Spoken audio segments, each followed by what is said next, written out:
So this is a recording, not live, of the Gemara on Lamed Aleph and Brachot. We are starting on the last line of Lamed Amud Beis. The Gemara says, "Mar berei de Rav Ina avad hilula lebrei."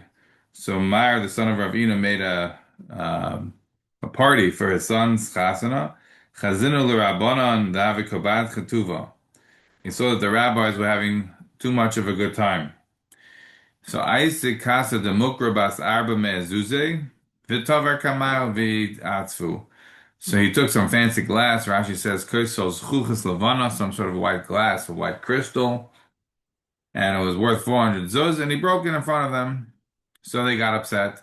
They sort of took out some of the frivolity of the moment. Rav Ashi over the Rav Ashi was also making chasana for his son, Chazin Rabban Davi Kubat Ketuva. So Isaac Casa de Zugisa Chiorta, also some sort of a white cup, very valuable. V'tover Kamaya V'yatzvu, and he broke it in front of them, and they got also saddened by that. Taisus points out here on the top Taisus, Isaac Casa de Zigusa Chiorta, Mikan Noag Lishbar Zechuchas V'nisuin. That this is where the custom came out that we break a cup under the chuppah. Of course, the irony is that when we break the cup is when everybody starts to dance and sing Mazel Tov. It's taken on a new meaning. When it was initially done, it was all about being sad. Today, it has taken on a new custom. We're sad beforehand. Talk about the destruction of Yerushalayim, Al Roisim Chasi, and then once the glass is broken, all the celebrations are to begin. So continues the Gemara, and the Gemara says, Amru le Rabbanon le Rav Hamnuna Zute behilula demar bre de Ravina. The rabbi said to Rav Hamnuna Zuta at the wedding of at the behilula demar bre de Ravina, by the wedding of Mar bre de Ravina. So we learned before that Mar bre de Ravina was making a wedding for his son, and now we're learning about what happened at Mar bre de Ravina's wedding itself. So what happened? So they said to Rabbi said to Rav Nuna Zuta, Lishri Lon Mar, please sing us a song. So Amar Lahu, so Rav Nuna Zuta had a great sense of humor, and he said, Vailon de Mistan, Vailon de Mistan. Whoa, we're all going to be dead. In other words, this segue is not just about the family of Ravina's weddings, but here there was no glass being used, but the song was plenty able to get people, to not be so frivolous and to get them in a more somber mood. And he's talking about, woe unto us that we are all going to die. So Amrilay, so the rabbi said to Manan Maneni Basrach, so what should be our part? What's the chorus? What do we say? So Amrilay, he said to them, but what you should say is, Hey Torah v'hei mitzvah de magnu alon. Right, that is the Torah and the mitzvahs, or where is the Torah and the mitzvahs that we have engaged in, says Rashi, Heichan HaTorah she'asaknu v'heichan HaMitzvah she'anu mekaymin she'aginu aleinu. Where is the Torah and the mitzvahs that we have done that is going to protect us midina shel Gehenim, that's going to protect us from the Gehenim? And so the point of bringing up this story is also another way to show that sometimes things can get a little bit too frivolous, and so the song that he was singing is a way of calming things down. I just want to point out that the Gemara here is telling us that they're asking what's the song to sing, and he responds, "Oh, we should sing a song that we're all going to die." And they say, "Okay, what's the chorus? Where is your Torah and mitzvahs?" It's obviously meant to be a rhetorical question. You do more Torah, more mitzvahs, so you'll be saved from Medina Shal Gehenim. So what we're seeing from here is that Torah is saving a person. In this case, saving a person from the Dina Shal Gehenim. The Gemara tells us in Sotah Chaf Aleph about a situation where the Gemara is discussing that Torah is able to protect Torah Ma'asim Tovim. The Gemara says that Torah be'inna da'asik bar magna umastal. When Torah is in the middle of being Isaac in it, then it's going to be able to save you. It's going to be able to protect you. So what does it mean? Torah is magna umasla. So over there, Rashi tells us that the Torah is magna min aparanias umatzla min yetzer hara. So it saves you from bad things happening in this world, and it's saves you, protects you from bad things happening in this world, and saves you from the Yetzer Hara. However, if somebody's not Isaac and Torah, then whatever Torah he previously had will help save him from bad things that happen in this world. But it's not going to save you from the Yetzer Hara. And the Marsha adds over there in Tzedachov Aleph that even though the Torah is magna, even though the Torah saves, the Torah doesn't save from death. Loi magna mimisa doesn't save from death. Rak mi peranius. The Gemara says, Marsha says, I'm sorry, that the Torah magna mas, the Torah saves and protects, but it only protects while you're studying from peranius and from the Yetzer Hara. But if you're not studying anymore, then the Torah will protect you that you learned from Peranius, but it won't save you from the Yetzer Hara. The impact of this Gemara is very much felt in the question about whether or not Shiva Brachot should have to go to the army. So one of the arguments is Torah Magna Matzah. You see, the Torah saves us. So if you just looked at the Gemara in Brachos Lamed Aleph, then you wouldn't have a good raya. Because over here, when we say the Torah is Magna, Hey Torah, hey mitzvah, the Magna Alon, the Torah here actually saying is only saving you from Medina Shal Gehenim. It's not saving you in this world. However, from what Rashi says there inside the Chaf Aleph, it's mashma the Torah saves you from Peranius, but also saves you from the Yetzer Hara. However, as the Maharsha points out, Peranius it may save you from, but from Misa it doesn't save you. So Torah, no matter how much you learn, doesn't save you from Misa. How does that fit, though? We have Gemaras that tell us seemingly the opposite. The Malach HaMavis can't kill rabbis while they're in the middle of learning. The Gemaras, for example, tell us in Shabbos Lamed that they wanted to try to kill, but they couldn't kill. Why not? Because it wasn't Pasuk Puma Migirsa. Also, the Gemara Bamatzia Pevav tells us also about a situation there.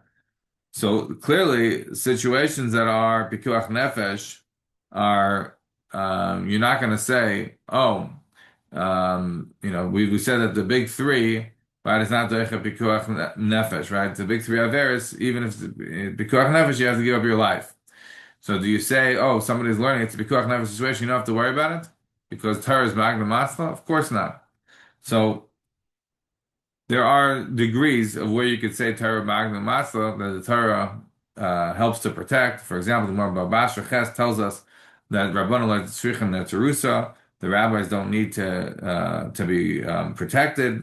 Why? Rashi tells us about Mitzir Ches, the Terasa Mishmarasa, their Torah is watching over them.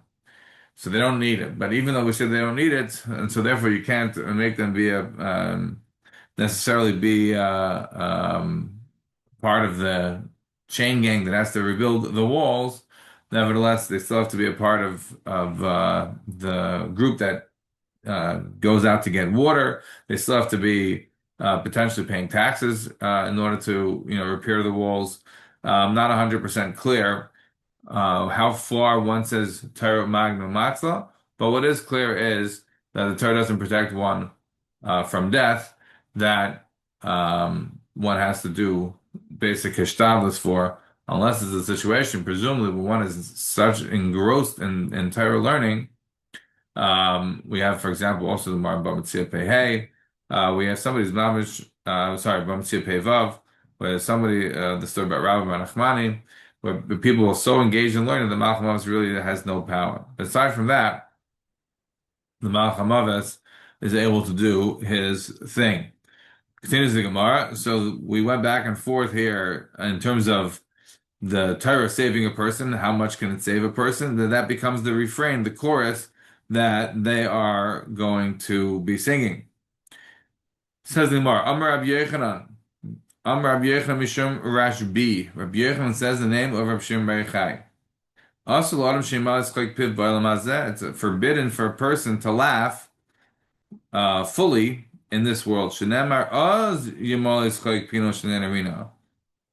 then you will laugh, right? The fullness of your laugh will be. When is that? Uz, in that point, right? Uz Yashir Moshe. Then we're gonna sing, right? This is a wider question which we can't get into right now. The way the Jews phrased their shir was in the future. Uz Yashir Moshe. So here we also have Uz Yimal Yitzchak Pinu. When we're gonna have a situation that we're able to really mamish um, laugh. Bizman she'em b'agayim higdal Hashem lasas im eila, right? When is there going to be, our mouths are going to be full of mirth and laughter? When the Goyim are going to say that Hashem has done all these incredible things. Until that point, until Mashiach's Titan, it's also to be Mole Piv Bischaik in this world.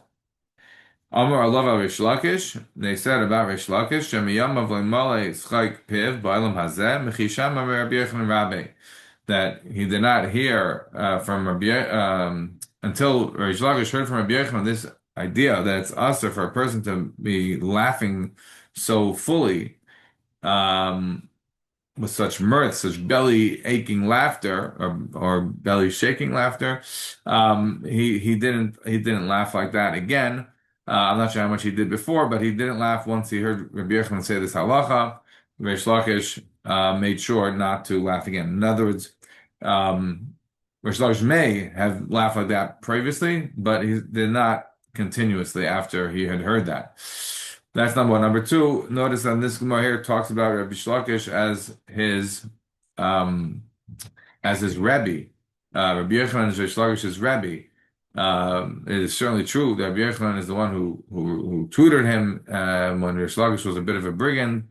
Whether he was initially of FFB or not is a debate. Look at Taisus in Bava Metzia on Pei Daled.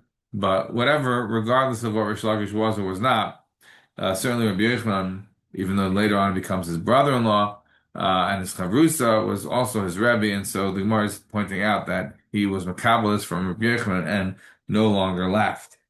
That's number two. Number three, this idea of not laughing is not churban related.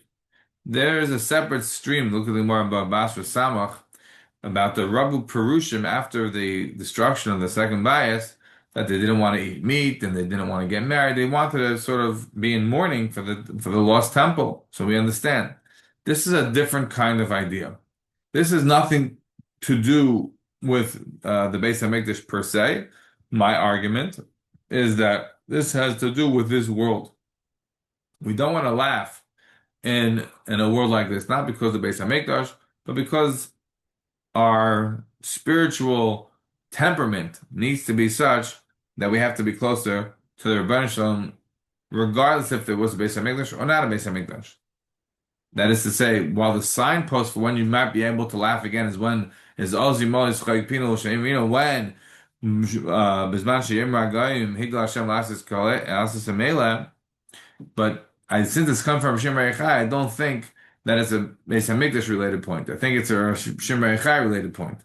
Shem Rechai in the beginning of the Yerushalmi in Shabbos Parak Alpha Halacha Beis, Shem Rechai says that Ilu Havina Koyim Al Torah de Sinai. If I was standing at Mount Sinai when they were giving the Torah, B'shas B'shaita de Sahavis Raisa Yisrael Havina Metayev Kumi Rachmana de is Bare Lahaden Barnash Trey Pumin Chad de Have La'ayin Baraisa V'Chad de Toev Ba Kol Tzarche. That is, Rav Shimon Yochai says, if I were to stand at Har Sinai when the Torah was given, I would have insisted that the Rebbeinu Shalom should give us two mouths, one to deal with the Torah and one to deal with the rest of life. That is to say, my argument is that Shimon Yochai, as a fundamental personality in relation to other members of his, does not want or does not or has issues. We have to.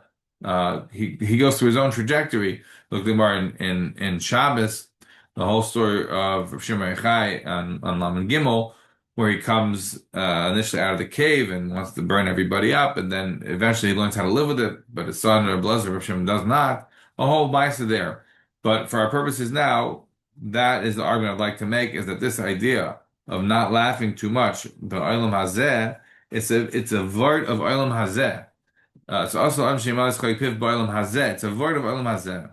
It's not a word of the destruction of the Beis HaMikdash like you see in Bava Basra on Samach Amud Beis. Okay, continues the Gemara. We are now at the two dots, about a quarter of the way down the page. Tana Rabbanan, Ein oimdim le'espala lo mitoch din v'lo mitoch dvar halacha lo mitoch halacha psuka. So our Mishnah had told us ein oimdim le'espala lo mitoch kavod rosh. And now the Gemara is saying that a person shouldn't daven unless they are sort of engaged in halacha psuka. So again, a person shouldn't be oimdim le'espala mitoch din and not mitoch dvar halacha, but rather mitoch halacha psuka. What's the issues of these various things? So clearly, halacha psuka is, as Rashi says, she'ena tzricha iyun. It doesn't require any major thought. Shalei yemar bo b'tfilasik. So a person shouldn't be thinking about these things when he's middle of davening. If he's in the middle of engaged in a big sugya, so then it would be a challenge to focus on the davening. Halavai, to ask, well, how can we do Amud Yomi before Shachris? A person is not learning halacha psuka, is not learning like, Chizur Shulchan Aruch, he's learning a Gemara. So the answer is, yeah, halabai, we should have that problem. We should have reaching the level of kavanah that these people had, that these things would be issues for us. So again, Tana Rabbanan ein oimdim l'espal lo mitoch din v'lo mitoch dvar halacha elo mitoch halacha psuka. Ve'echi damei halacha psuka. The Gemara wants to know, well, what is exactly halacha psuka? That doesn't require any ian. You just sort of say it. This is the law. You don't have to think about it twice. So, Amar Abaye, Kihad Rab Zera. One example from Rab Zera. The Amar Rab Zera, B'nai Yisrael Achmir al Atzman, Shafilu Reis Tibas Dam Kechar, They Shavas Allah Shiv Nekiyah.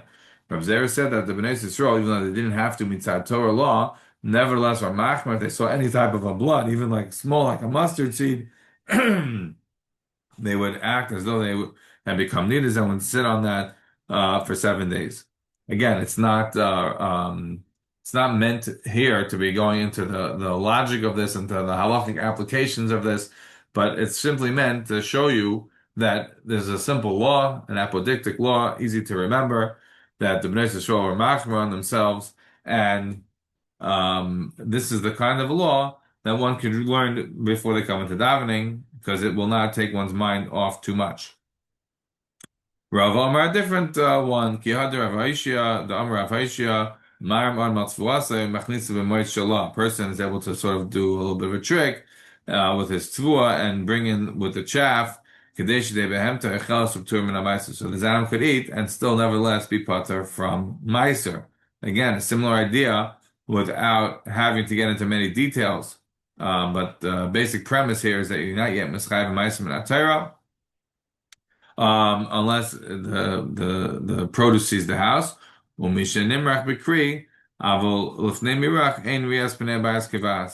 before it is sort of winnowed, so then at that point, it's even if it sees the house, it is not yet going to be chayv ma'aser. So if you bring it in, if you bring it in with the chaff, so then even though it's seeing pnei abayis, it doesn't get a chiyuv. So therefore, since it doesn't get a chiyuv, a person will be part and give the animal to eat. But again, this is just a simple law that doesn't need to go into much depth to understand it. And the person, if they would say this law before davening, wouldn't lose their attention and wouldn't be focused on other things. Tinis the Gemara. Another idea. Again, the similar idea, which is basically to try to find a halacha that is relatively easy and wouldn't challenge a person's mind or retention during davening. So, again, the difference between Zeira and Zera is not the same person. Hamek is dam and behemoth kachim aser ba'ana or moilim bay. Right? Somebody's make his dam and the behemoth kachim, that's still going to be aser ba'ana, and there's meila in that. Again, a simple halacha, even though normally we say says Rashi, that's how the bazar the iklonem and esatav lachem al mizbeach lachaper esatav lach v'loy lemeila al b'dam akaza.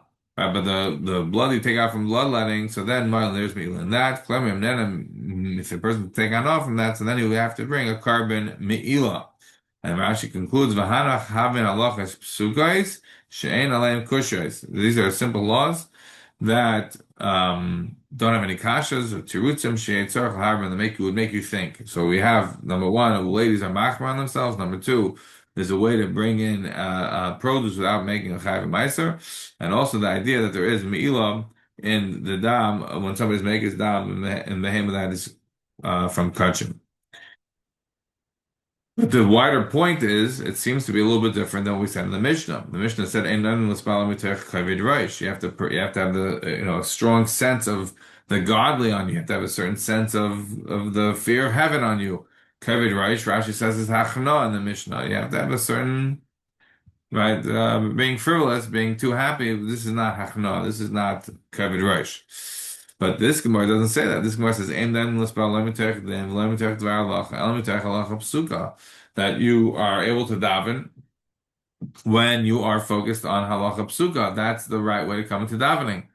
You are encouraged to come to davening with regards to halacha psuka. So that would seem to be very different than kavod reish. Not that it's a bad thing. It's just different. It's not the same thing. So continues the Gemara. Tana Rabbanan, ein dem l'spalel.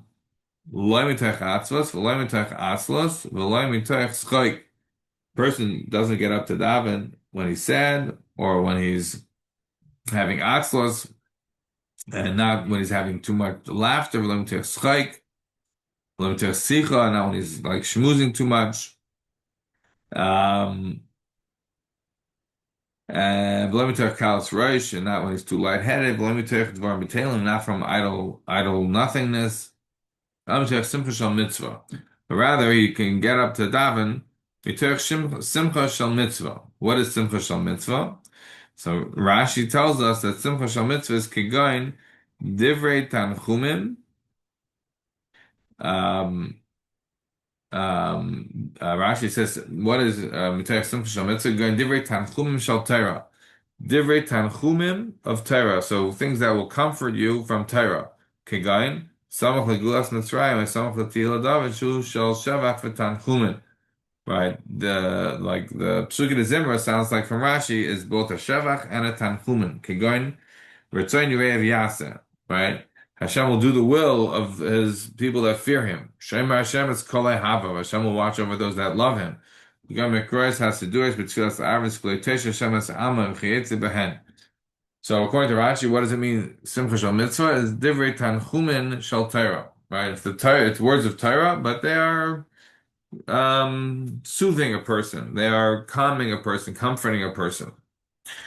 Interestingly, the examples here from Psukei de Zimra that a person is supposed to get up to daven from these things means that the I don't know how this is necessarily going to fit with the Chasidim Rishonim who will be showing Shar Achas.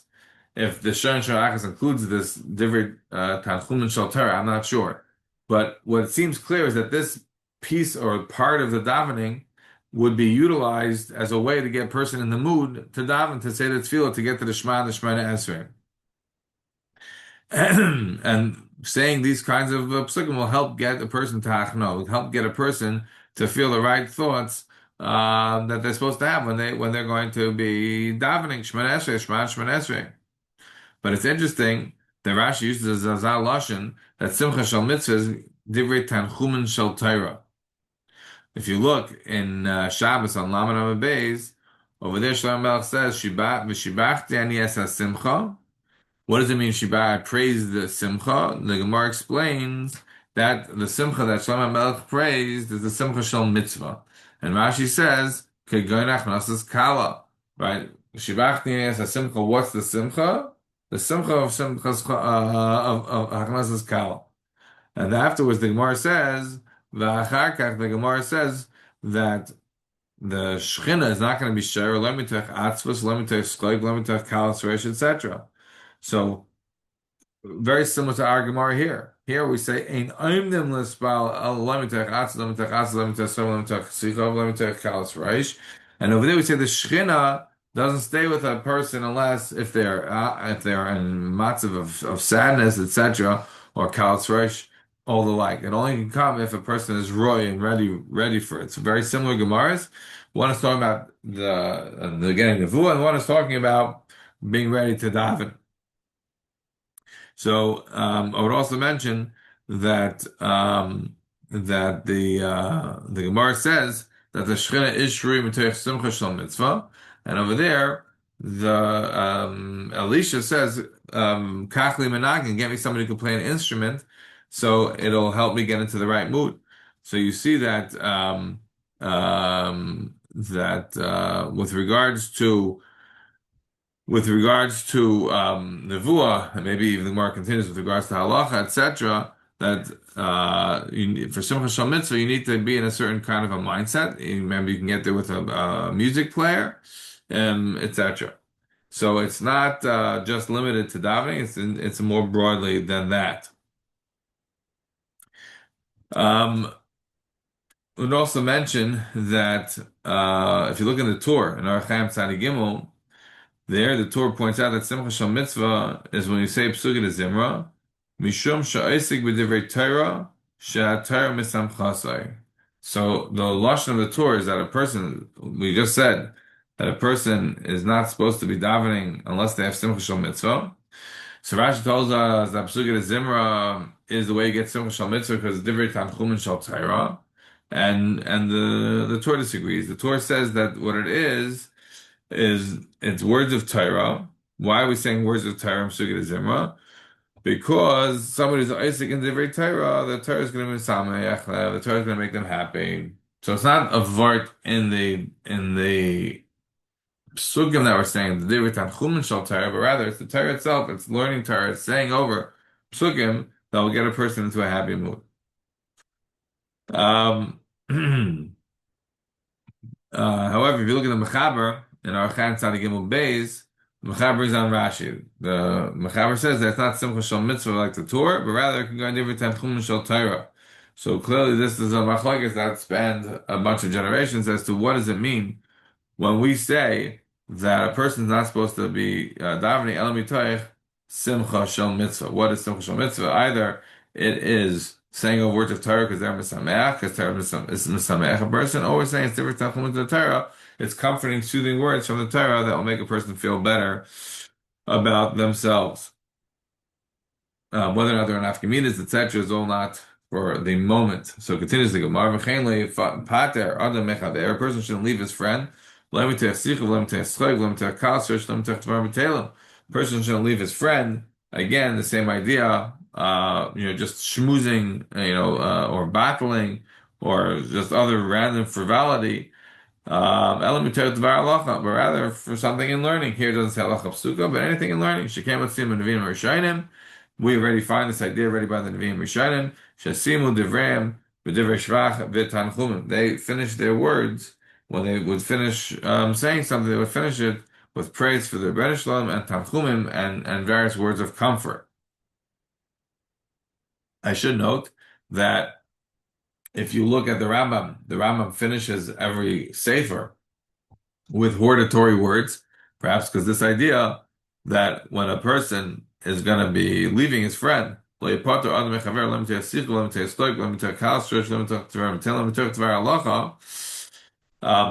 that the way you conclude something is you conclude it with them, or the way you begin something with an introduction is sort of more of the hortatory, musardik, or hashkafadik kind of words.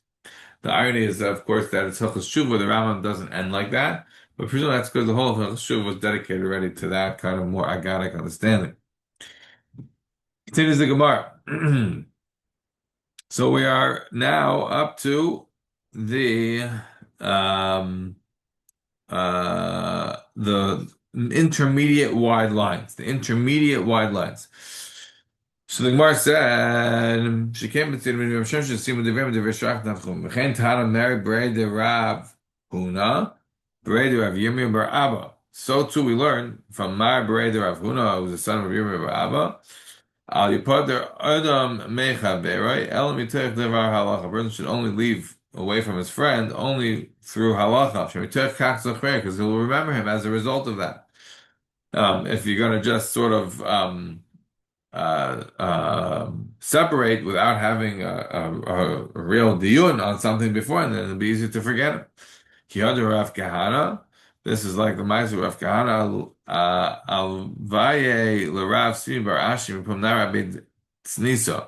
So Rav Kahana accompanied Rav Sim Bar Ashi from the mouth of the river until Tzniso in Bavel. Kibmat al when they got there, Amarle Mar Vade the Amri Inshi had since the Bavel Islam Ben Rishon. So one says to the other one, "Did you hear that these palms, these date palms in Bavel, they were here from the times of Adam Rishon. Says the Marvat Hashta. Sorry, Adam Rishon Vat Hashta. They were there from the time of Adam Rishon until now. Amarle at Karas and Milsa. So the other one, whoever it was, responded and said, "Oh, you reminded me of something. That we have a limud that Rabbi Yossi Rabbi Chanina is Rabbi Yossi Rabbi Chanina. My heich yashav Ela loy melcha. I'm sorry, I skipped a line. The Amar Rav Yisrael Baruch Hu, "Ma'id esib eretz asher lo avar ba'ish v'lo yoshev adam sham." What does it mean? A land that no one passed through, and a place where a person did not sit. V'chim yachad lo avar heich yoshav. If a person didn't pass through, then obviously they couldn't sit. So loy melcha, this is coming to teach you. Kol eretz shegazer lo adam rishon leishav.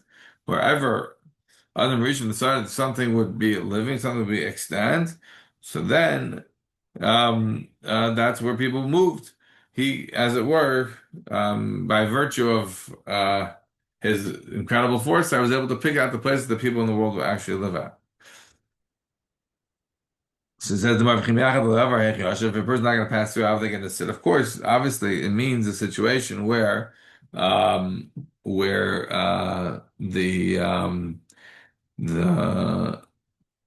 the column these date palms have been around for a long time. What do you mean they've been around for generation? Literally, no, date palms don't last that long.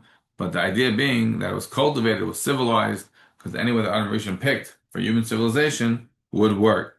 So says the Gemara. So Elohim call Eretz Shegazer Adam Rishon Lishav. Wherever Adam Rishon said that people were going to live, that's where they lived in the Siyashva. That's where they ended up living. Any areas they didn't say are going to be settled, then they were not, in fact, settled in the end. It's worthwhile to just mention that Rav Kahana is a covenant of Sibur Ashrim from Nara Abe Sneeze to the Bavel. So this was also about in Bavel before Rav Kahana left, more in Bavel Kam Kufir Zion, to go to Eretz Yisrael. And Rav Kahana is accompanying Rav Sim Bar Ashi. And when they get there, they get to this place where these palms are. So Amalei Mar, Vadli the Amin Shai since the Bavel. This is what people say that these date palms are mamish from Adam Rishon. So what he's doing is he's leaving him with a word of Torah. Because we said that I wouldn't say this is halacha, but it's a word of Torah. It's something. So he's doing something, and the response then of what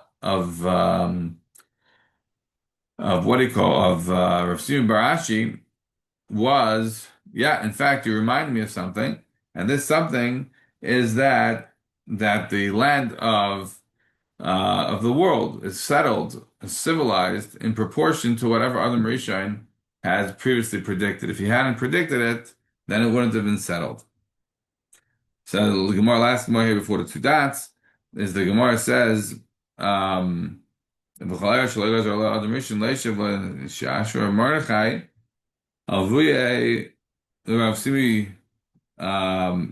don't have that too often. You find him in other places in Shas, but Rav Mordechai accompanied Rav Simi Bar Ashi Me'agrunya v'ad bekipi v'amila ad beidura. He accompanied him, and the different versions of where he accompanied him until Bekipi or Beidura, either way, but he kept them company on the road.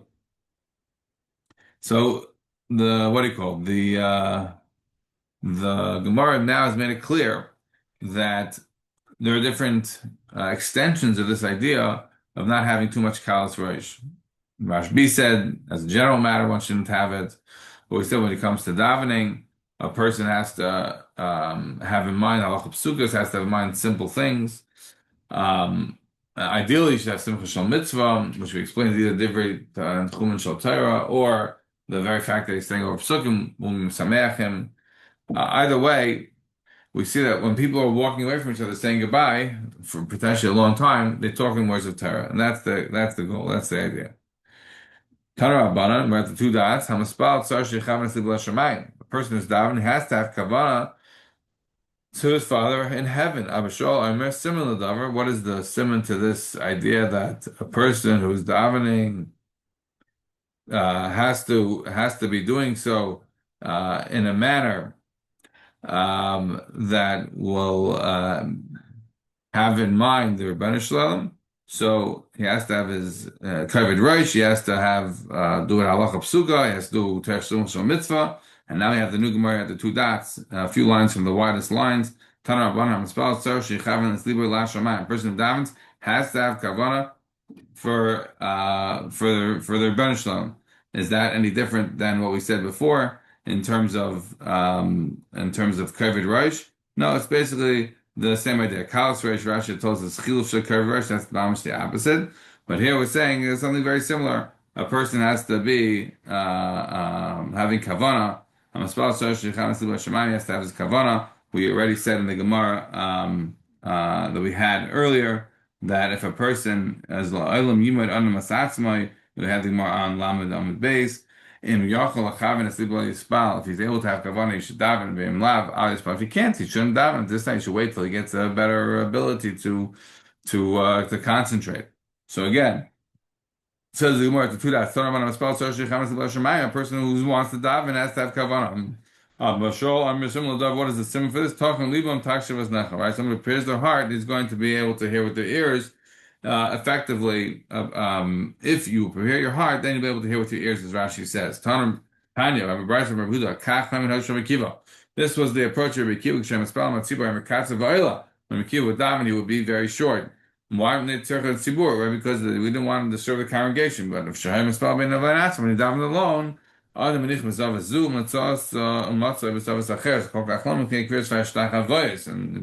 Rabbi Kiva always found different places? When he davened on his own, because then he would be bowing all over the place. What do you mean he would bow all over the place? We know later on the Gemara Lamadal tells us that you're not allowed to bow except for the two places in Avis and the two places in Haidah. And that is it. So you have to say probably like Taisus. Taisus says, and much of Bezoris Acheres, the bottom Taisvis. Tais says, "Tamid Amar Kaman Abol Ishches B'Sef Bracha Bracha B'Lam Neshish Lishcha." If someone wants to bow, and all the times throughout the brachas, he's not allowed to. We tell him no.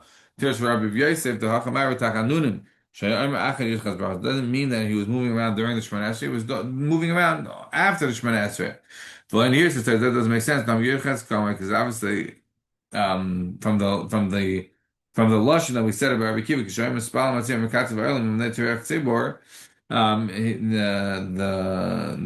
would go fast when he davened with the crowd. However, why? Because the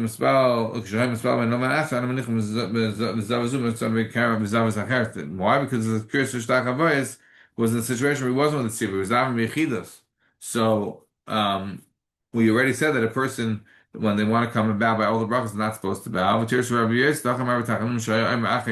say they did after the Yichas Brach doesn't make sense. Says Taisus, because we're talking about from when a person is davening the actual Yichas Brach.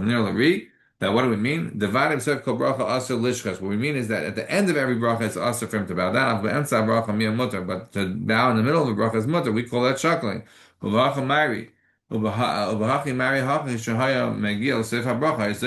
we get to the end of the bracha, he would stand up. He would make himself ramrod straight.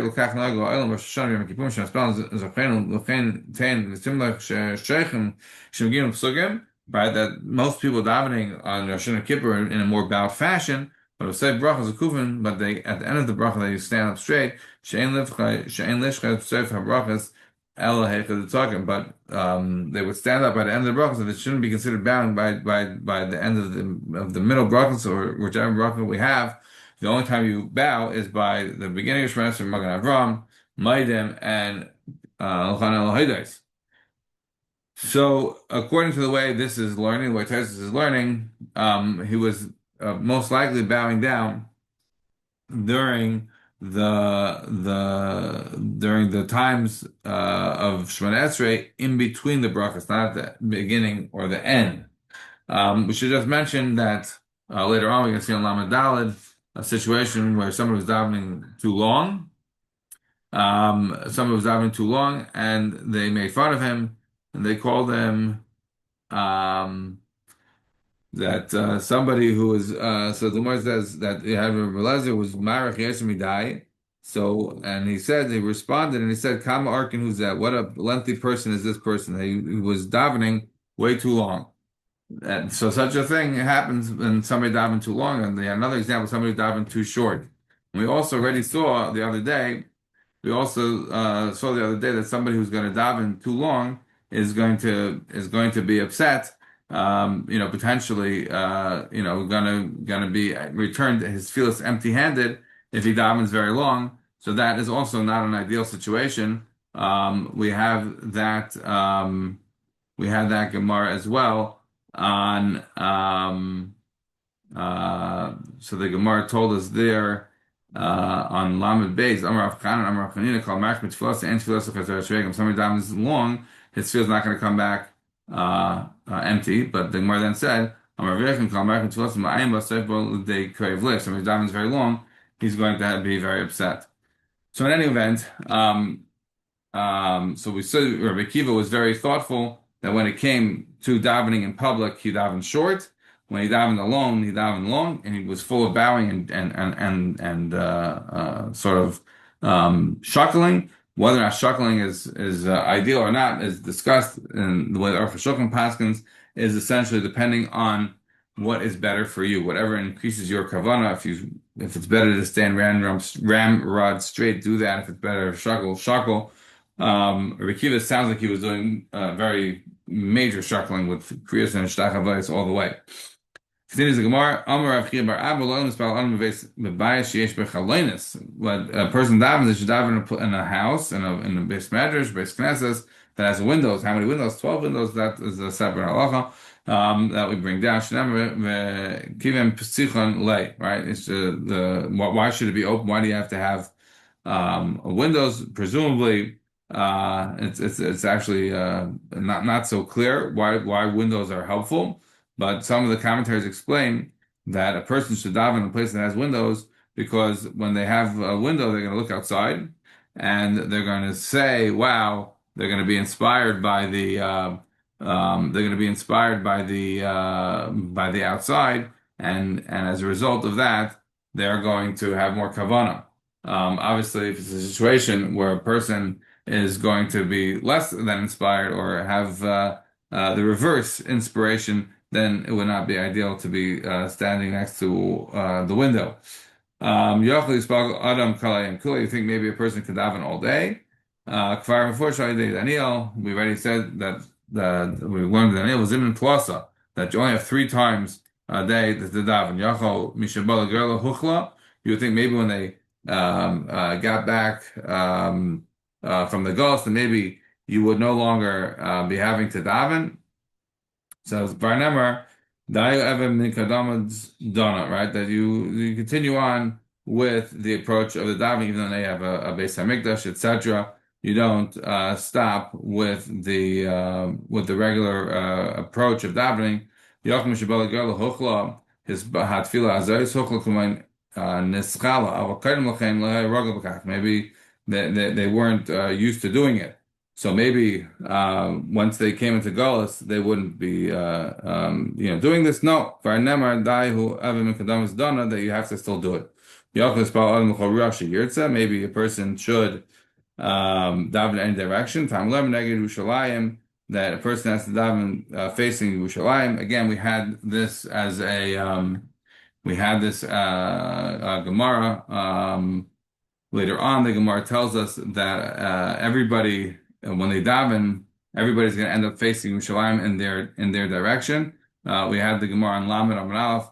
The Gemara says that everybody, wherever they are, has to be facing towards Yerushalayim. So you can't end up having people in Yerushalayim that have to face the Beis Hamikdash. They're all davening in different directions depending on where the shul is. So then the Gemara says, maybe you could daven all the tefillos together in one shot. No, you have to daven in the evening, the morning, and the afternoon. Maybe daven loud. We're going to see later on again on Lam Alpha and Base more about davening out loud. But we learn that you don't do that. She didn't hear her voice. You think maybe a person should first ask for his needs and then he could daven? No, for unfortunately, first